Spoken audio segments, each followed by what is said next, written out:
For being here. I appreciate you taking the time. So the talk I'm going to give you today has emerged from some of the math classes that I've taken. So I'm working on a math degree, and as I progress through that degree, I take some interesting classes, and then I thought, well, I can go back and reanalyze some student data. And so in light of that, I want to thank my math professors, Jenny Wei, Jim Liu, Robbie Bean, Baoping Jia, and Sharmila Sivalingam. So I've been doing undergraduate research since I got here. That's why I came here in the first place. And doing undergraduate research is logistically challenging, and it's really hard to produce publishable results for financial reasons, for time reasons, for lots of reasons. And so I have 3 projects that are excellent projects, but basically where I was, they were quasi publishable. I probably couldn't quite get them published as they were. And so with some of the new skills that I have from my math classes, I've gone back and I've reanalyzed some of that data. So that's what I mean when I say rejuvenating undergraduate research. Mathematical modeling is essentially a way that we can, lift some of those logistical challenges of publishing undergraduate data. So I'm going to talk about modeling hybrid zones in chickadees, modeling feather bacteria in cardinals, and the evolutionary dynamics of birds and capsaicin. So this first project is a project that was done by a lot of undergraduates over several years, but primarily Samantha Hardnett was the main one who worked on it. And I first started thinking about it in terms of modeling when I took Dr. Chambers' simulations in science class. So that kind of got the ball rolling for me. But in essence, in St. Louis, we have 2 species of chickadee. We have the Carolina chickadee, which has primarily a southern range, and then the black-capped chickadee, which has a northern range. And they come together and they form hybrids, and they form a hybrid zone, and that hybrid zone is slowly moving northwards. And so when I came to St. Louis, we knew that the hybrid zone was somewhere around St. Louis, but we really didn't know where it was or if it was moving. And so this is kind of the results of several years of work, lots of students, primarily Sam. But if we start in this upper left-hand corner, this is a graph of mitochondrial data. And all of these green samples are Carolina wrens, and the red samples are Carolina chickadees, and the red samples are black-capped chickadees. Down here in this pie chart, we have song. So this blue part is Carolina song, the green part is black-capped song, and the orange part is hybrid song. So songs of the mixture of the two. This graph is morphology. So we have tail on our x-axis, wing measurements on our y-axis, and you can separate the two based on morphology. Carolina chickadees are larger. And so most of our samples in St. Louis fall within the range of Carolinas, but a few fall within the range of hybrids. And then this is a population genetic assignment test. So this is the multi-locus probability that an individual's genome falls in the category of Carolina chickadee or black-capped chickadee or hybrid. And so this K number is a statistical measurement of the number of partitions in our data. And so basically, depending on the analysis that we use, either K equals 2, if I use flock, K equals 2, where one of those populations is Carolinas and the other one is hybrids. If I use another program called Structure, which is more widely used and widely accepted, Structure tells me K is 1. I only have 1 genetic population. So these results were essentially, not super publishable because we can't even really tell definitively if we're in the hybrid zone. We might be at the bottom of the hybrid zone, or the hybrid zone might have passed us by. We can't really say. We can say that we're close, but it's kind of a static image. What we really need to know is, are we in a hybrid zone? Is there selection against black-capped chickadees? And we just can't tell that from that data. So what we wanted to do is say, all right, well, if we were in a hybrid zone, then we should see a reduction in heterozygotes, right? Heterozygotes are not favored in hybrid zones. And if that hybrid zone is moving, then we should see Carolina alleles being favored. So we should see a skew in our heterozygosity towards Carolinas. We should see fewer heterozygotes, and we should see an excess in Carolina alleles. And what we wanted to do is say, all right, well, can we model what that hybrid zone would look like if it was moving, and if it was a strong hybrid zone, and then can we see how our data fits that model? So what we wanted to do is set up 9 different scenarios. So in this graph on my y-axis, I have the fitness of black caps, and on my x-axis, I have hybrid fitness. And so in my upper right-hand corner, I have basically my null scenario number 1, where everybody has equal fitness. Hybrids all have equal fitness. Carolinas, black caps all have equal fitness. All right, so what we wanted to do was imagine 9 different scenarios that our hybrid zone might be occupying, where one was no hybrid zone whatsoever, no moving hybrid zone, and then the other one was a very, very strong hybrid zone and moving very aggressively. And we wanted to see where our population fit in that. So we wanted to model all those scenarios and then compare them to our real data. So for each of those 9 outcomes that we talked about, I simulated 300 populations in Python, and each population had 30 individuals with 12 single nucleotide polymorphism loci. And so each of those 9 models, we measured the skew, the FIS, and the XSP squared, which we already talked about, because those are the things that indicate moving hybrid zones and hybrid zones. And then we wanted to see, can we build a logistic model that would predict which of those 9 categories that they came from? So we built the 9 categories based on different fitness landscapes. We took the measurements, and then we tried to build a model to say, okay, do these measurements, to skew, FIS, and P squared, do they accurately predict which category they came from? And so we could train our model, and then we could test our model. And so our training accuracy is 43%, which is not great, but it's not bad either, right? There's 9 different categories. So if it had no predictive power whatsoever, its accuracy would have been 11%. So 43% means that it actually has the capability of predicting which of those 9 scenarios it came from relatively well. So now that we have a model that has some predictive power, we want to use that model to, say what's happening in St. Louis, but also just to make sure that our model actually works, we wanted to compare it to other known populations where people have used lots and lots of genetic data to really characterize populations very well. I can just be your tech person. Okay, there we go. It's working now. All right, so in each of these graphs, on the x-axis, we have 1 through 9. So those are the categories that we established in our models. And then on our y-axis, we have the probability. So these tell us which of these 9 models our model tells us it has the best probability. And so I have St. Louis up here. It's question mark because we don't know yet. So I'm going to talk about these 3 first. So these 3 populations come from a chickadee hybrid zone in Pennsylvania that people have been studying for 20 years, and that they've sequenced the genomes of the individuals. So they're really, really well studied. And so what I have in red text are what they have concluded based on their long-term studies. And then what I have in blue text is what our model tells us they should have had. So those are kind of our controls. So I picked 2 populations where their data says they have very, very strong hybrid zones and strong selection against black-capped chickadees. And in one of those, our model tells us that we have moderate selection favoring Carolina chickadees. And in the other one, it tells us we have moderate selection favoring chickadees and a moderate hybrid zone. So in both of those scenarios, our model appears to be an underestimate of the true nature of the hybrid zone. And then importantly, I picked a third population where in theirs there was no hybrid zone. It was well outside of the hybrid zone, so there was no selection against black caps, and there was no hybrid zone. And our model also picked that scenario. So it's conservative when there is a hybrid zone, and it's accurate when there's not a hybrid zone. So that's good.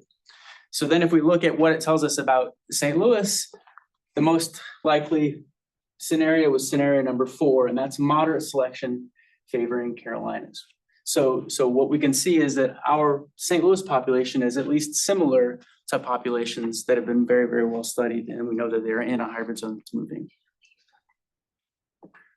So we came into this project having a lot of interesting data, but we couldn't really say much. So now for sure we can say that we do have selection against black-capped chickadees, and that would only be happening if we were actually still in a hybrid zone. So while we're conservative, we can't necessarily identify that we have a hybrid zone. We do have one indication that we are. So what this means is that we're likely at the bottom of a hybrid zone that is moving in time. And so with those initial results and with these model results, now we have data that's publishable. All right, so for my second project I'm going to talk about, this is a project primarily done by Joe Hoffman. And Joe's a microbiologist, and so Joe's interested in feather degrading bacteria. So birds have feathers made of keratin, and there are lots and lots of bacteria that like to eat keratin. So we call those FDB, or feather degrading bacteria.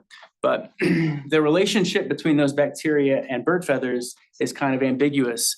There are some people that think that those bacteria eat the keratin and create holes in the bird's feather and decrease the bird's fitness.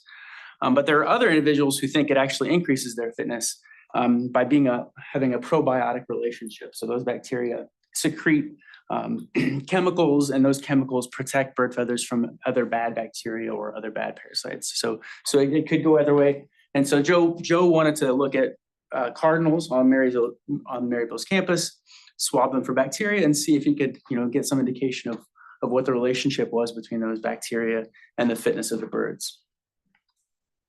Another thing that's what is not very well understood is what is the relationship between the colors inside a bird's feather and those feather degrading bacteria. So the feather itself is made of keratin, but embedded in that keratin are reds and blues and browns and all kinds of pigments that have different sources. And so it's unknown, if those pigments influence feather degrading bacteria. So in cardinals in particular, we picked cardinals because they're very abundant on Maryville's campus. So they're very easy to catch because they're very aggressive. You play a cardinal song and they'll come into a net right away. So we have males that are bright red, and those are going to be almost entirely carotenoids. And then you have juveniles and females who have a lot of grays. And those grays are interactions among melanins and carotenoids. So we have some different pigments in different individuals. So over 3 years, we caught 126 cardinals, pulled a tail feather and got reflectance data, swabbed every individual, and then selectively cultured for bacillus. So not all bacillus bacteria are feather degrading bacteria, but most of them are. And so there is Tiffany Dang swabbing a goldfinch, but out of those 126, only 18 of them tested positive for those feather degrading bacteria. So right out of the gate, right, it's an immense amount of work, and it's a really small sample size. So we knew right away it's going to be challenged to publish this. And just to, long story short, when we look at feather reflectance for all of the individuals, it doesn't predict.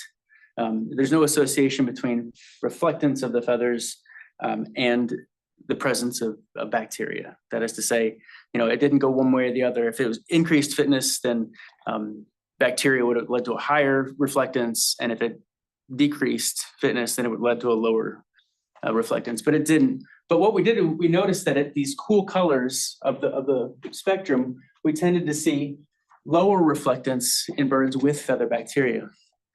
And so we can see that a little bit better in this effect size analysis.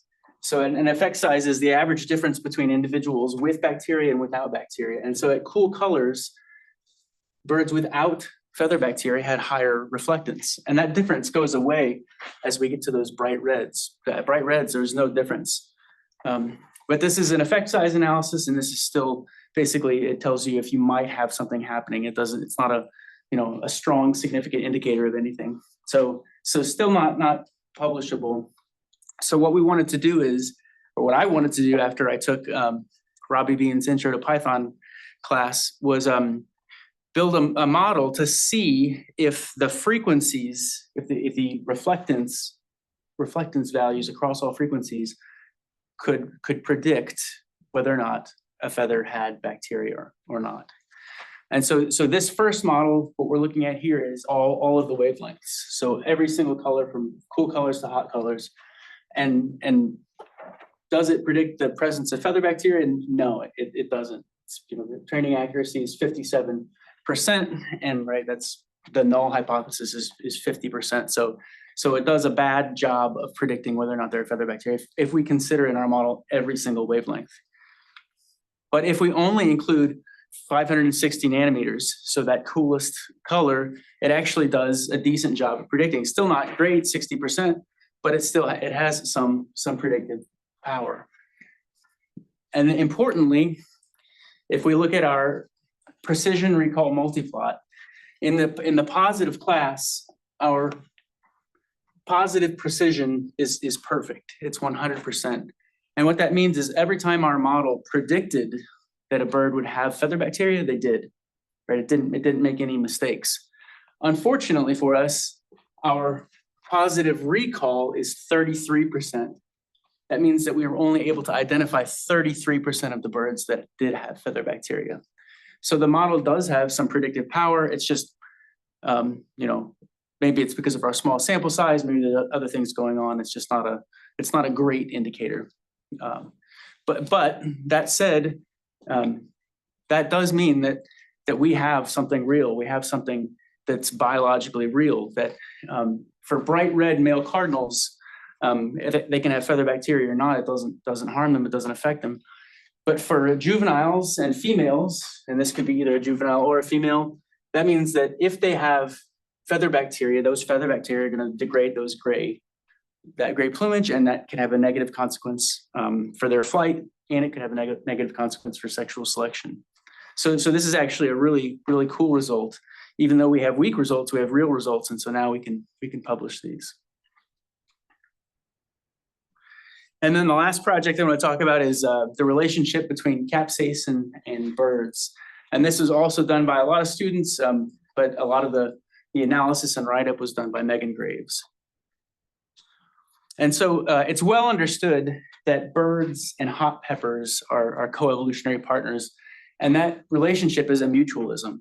So birds benefit by getting food, and hot peppers benefit by seed dispersal without seed degradation. So a capsaicin seed, a capsicum seed can pass through a bird's gut relatively undisturbed.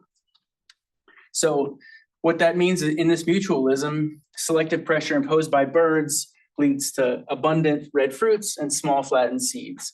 So this is basically the shape of most wild peppers, and this is the shape of most capsaicin seeds. And so you see the same thing for most fruit that's dispersed by birds. You see small red fruits and flattened seeds. So what's less clear is there a coevolutionary relationship between birds and capsaicin? So capsaicin and capsaicinoids is a whole class of compounds. They're exclusive to the genus Capsicum, which is a genus of peppers that originated in the Andes Mountains about 20,000 years ago. So capsaicin is an alkaloid soluble in oils and fats, and it binds to TRPV1 on the membranes of pain and heat sensing neurons. And so why did it appear in this genus of plants in the Andes? So the hypothesis is that it evolved to deter mammals, because if a mammal eats a pepper seed, it's going to crush it and destroy it. But if a bird eats it, it's not. Okay, so why would birds eat those fruits and mammals not? Well, it turns out that mammalian TRPV1 is highly sensitive to capsaicin. So if you eat spicy food, it's going to feel like your tongue is burning, and that's because capsaicin is binding to the TRPV1 cell. TRPV1. What is this, Dr. Blankson? It's a biochemistry. No, that's okay. The alpha helix. No, I'm just stumbling over my words. it binds to TRPV1 on your tongue and it burns. And it's not a chemical burn and it's not actually heat burn. It's faking your tongue out. It's making your tongue think that it's hot, but it's not. And it's just because it's binding to a receptor that ordinarily only gets bound when you experience physical heat or chemical heat. So it's fooling you. Bird TRPV1 is largely insensitive to capsaicin, so they can eat capsaicin and they don't feel the burn. But as a consequence of producing capsaicin, pepper plants that make it have decreased seed production, decreased germination, and increased time to germination. So they're lowering their own fitness, and they're doing so that they can, not get eaten by mammals. So our classic understanding of the relationship between birds and capsaicin is that we have this would be our distribution of capsaicin in wild hot peppers. And so mammals are pushing this to the right because the hotter it is, the less likely a mammal is to eat it. And then those pleiotropic effects that we talked about are pushing it back to the left because they actually decrease the plant's fitness.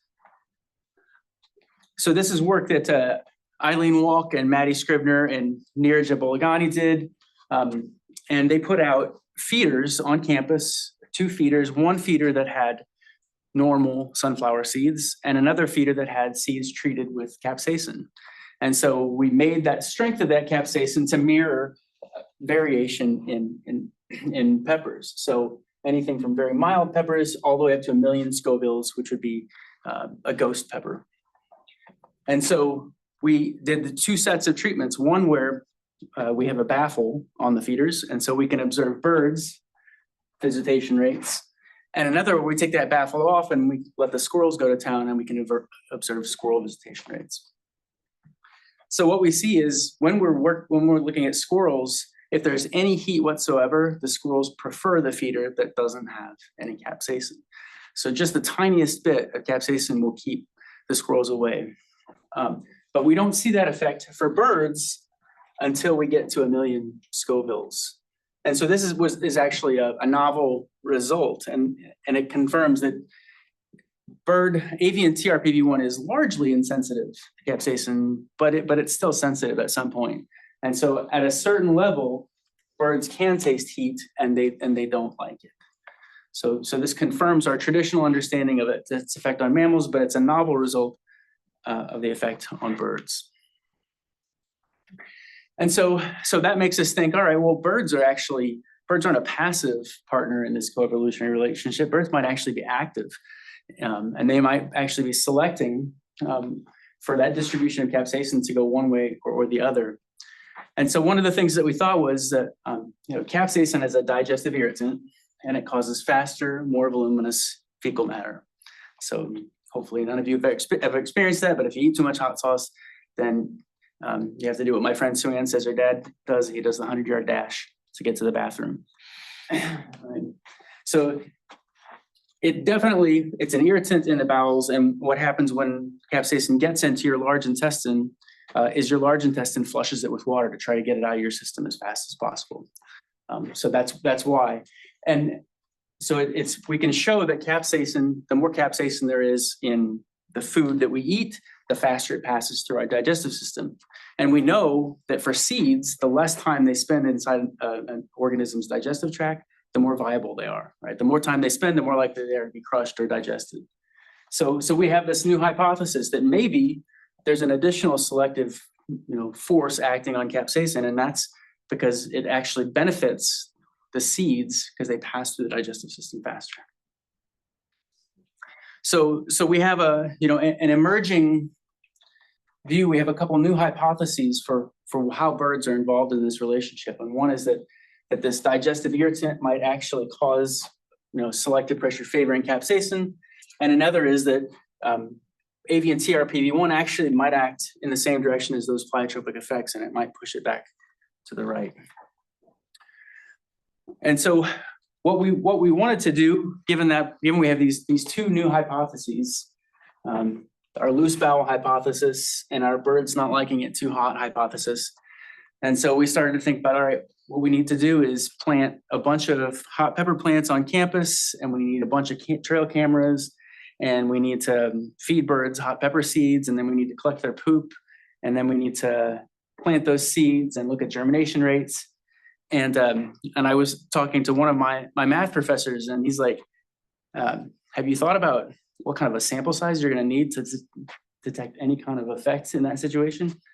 And I thought you're right. It's like that would be something that would be really, really, really hard to do. Might be fun to do, but it would be really challenging to do. And so I thought, well, why don't we take a step back and just model it first? So this is where we are with this project. We haven't actually done any of this modeling. So if any of you think that this might be interesting or you'd like to pursue this, it's a really, really highly accessible form of undergraduate research because you can do it whenever you want. You don't need to get into the lab. There's no cost associated with it, and you can generate publishable results. So this is basically our Berkeley Madonna view of this system. So we have our capsaicin levels in wild chili peppers.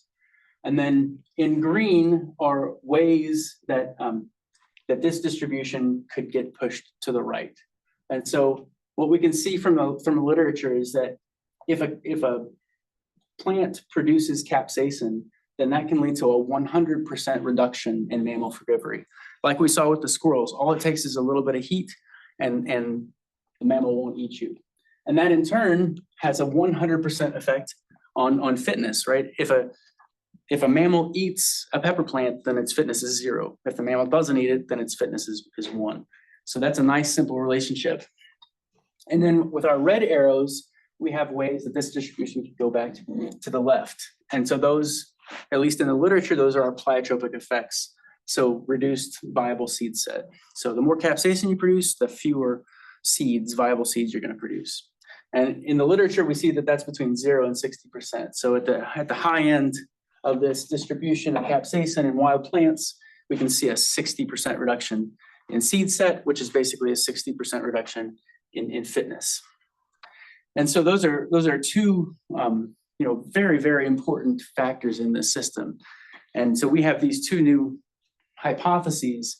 And so what we want to know with our modeling is how much of a fitness benefit would this loose bowel hypothesis need to bring in order for it to even make a difference in the system, right? And how much of a decrease in fitness is birds tasting capsaicin going to be to push the system to the right? So I don't know. We're going to have to model it, but it would have to be, in order for the loose bowel hypothesis to be viable, it would have to have a significant effect.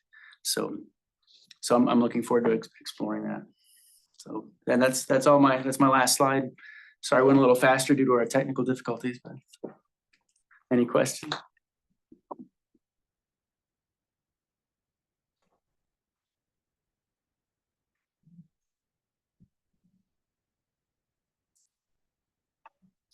Yes, Louisa. Do you know how much, like, I know it's like hot peppers do it and stuff like that. Hot pepper is really big in the bird world just to put it on stuff. Do you know how much that usually is? Like, obviously, it's probably not like a ghost pepper, but how many Scovilles is that?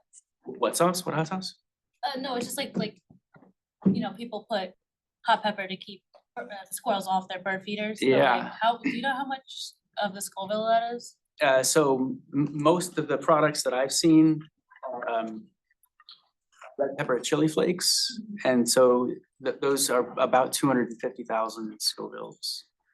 And so that's an interesting question, because in our research, all we did was we looked at a difference in which feeder they preferred until the control feeder was gone. And then we stopped recording data. But as we stood there and watched, when the birds ate all of the control seed, they would go back and they would eat the capsaicin seed. So they prefer to not eat capsaicin, but they will eat capsaicin. Even the seeds that were treated with ghost pepper, they even ate those. So they don't want to, but if they're hungry, they will. So all those products that you're talking about, where they put chili in bird seeds to keep squirrels away, they might work initially, but they don't work long term. Well, I know ours, we constantly have birds coming back with the hot chili flake. Yeah. Cause I know they love like cranberries and stuff. Yeah, Like even if it'll be hot, they'll still come back. the birds will. Mhm. Yeah, And yep. we have like annual birds. Yeah. Yeah, I mean, according to our results, like 250,000, that should be something that they can't taste.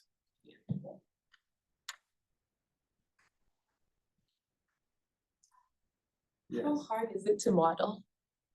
It's easy, actually. So, for example, with the chickadees,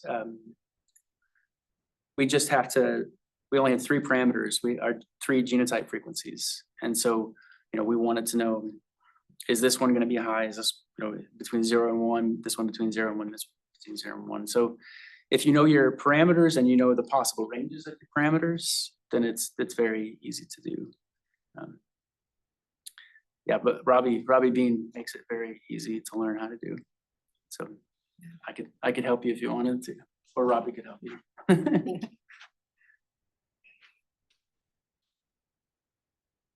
But for like this system, it's probably gonna be a little bit more challenging because there's a lot more going on and there's a lot that we don't know.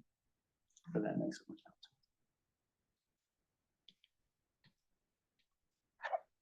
You need special computers to be able to do it, or just? No, nope. I do it all on my MacBook. It goes very, very fast. Thank you. And this was all done in Python. So it's super fast, not much computational power required. Thank you.